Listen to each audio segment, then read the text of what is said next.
안녕하십니까. 더불어민주당 박경미 대변인입니다. 네, 시절이 시절이니만큼 오전 오후로 여러 개의 주제로 브리핑 드리게 됩니다. 오늘 오후도 세 가지 주제로 말씀 올리겠습니다.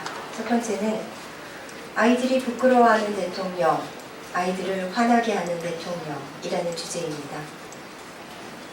서울의 한 중학교 기말 시험에서 대통령의 법적 지위에 대해 쓰시오라는 문제에 최순실의 마리오네트, 최순실한테 조정당하는 사람이라고 적은 학생의 답안이 화제입니다. 또 국가 살림을 위한 돈을 어떻게, 어디에 쓰는지 계획한 것이 무엇이냐는 질문에 대해서는 정답이 예산이지만 최순실이라고 답한 초등학교 어린이의 답안이 주목을 끌기도 했습니다. 오늘 대학생들의 시국선언이 100곳을 돌파할 것으로 전망되는 가운데 최근에는 중고등학생도 시국선언에 나서고 있습니다. 서울 중동고 일부 학생들은 박 대통령이 민주법치국가의 수장임을 스스로 부정했다. 더 이상 대통령이라는 칭호는 어울리지 않는다는 선언문을 냈습니다. 전북 인제의 중학교 10명은 직접 장외 집회를 개최하고 박 대통령과 최순실 사건에 관련된 사람들의 진실한 사과와 처벌을 바란다며 시가행진을 벌였습니다. 자라나는 우리 아이들이 정치 풍자를 담은 답안지를 써내고 시국선언문을 발표하고 장외 집회까지 열었다니 어른으로서 너무나 미안하고 참담한 심정입니다. 대통령은 우리 아이들도 번연히 아는 잘못을 저질렀습니다. 비선실세와 짜고 국군을 쇠퇴시킨 그 죄를 박근혜 대통령은 국민들과 우리 아이들에게 어떻게 용서를 받을 것입니까? 두 번째 주제입니다. 박근혜 최순실 게이트의 공범, 새누리당은 자숙하라. 새누리당 정진석 원내대표는 이틀 전 국회의장이 주선한 3당 원내대표 회담장을 박차고 나가는 적반하장의 극치를 보였습니다. 또 어제는 자신의 페이스북에 야당의 진정한 노림수는 국정혼란, 대통령 하야, 아노미 상태일 것이라는 글을 올렸습니다.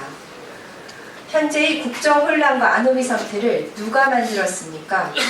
대통령 하야는 그 누구도 아닌 국민들의 자발적인 목소리가 아닙니까? 새누리당은 줄곧 거국 중립 내각을 주장하다가 책임 총리제를 표방한 대통령의 일방적인 개각 발표에 곧바로 공식 환영 논평을 내는 모순적인 행태를 보였습니다. 새누리당의 천연덕스러운 뻔뻔함에 어안이 벙벙할 따름입니다.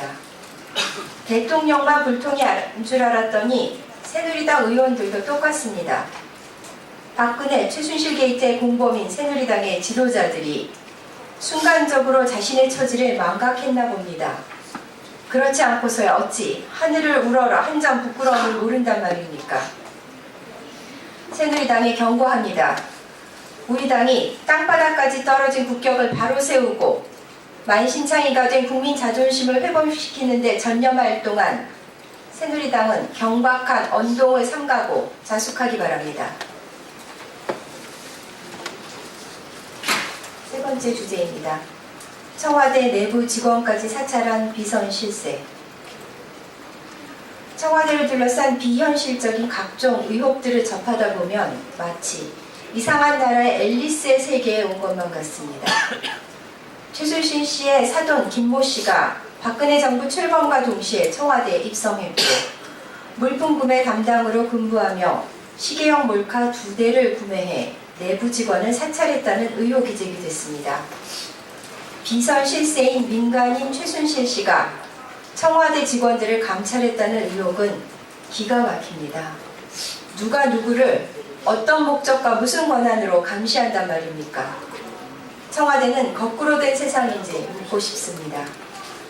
청와대는 몰카를 제2부속실에서 사용했고 대통령 면담 기록 확인용으로만 사용했다고 밝혔습니다. 제2부속실은 안봉근 전 비서관과 윤전추 행정관 등 이른바 최순실 라인으로 불리는 인물들이 모여있던 곳입니다. 청와대는 김 씨의 청와대 근무 배경은 물론 불법 사찰 의혹에 대해서 한 점의 의혹이 남지 않도록 명명백백히 밝혀야 할 것입니다. 이상입니다. 감사합니다.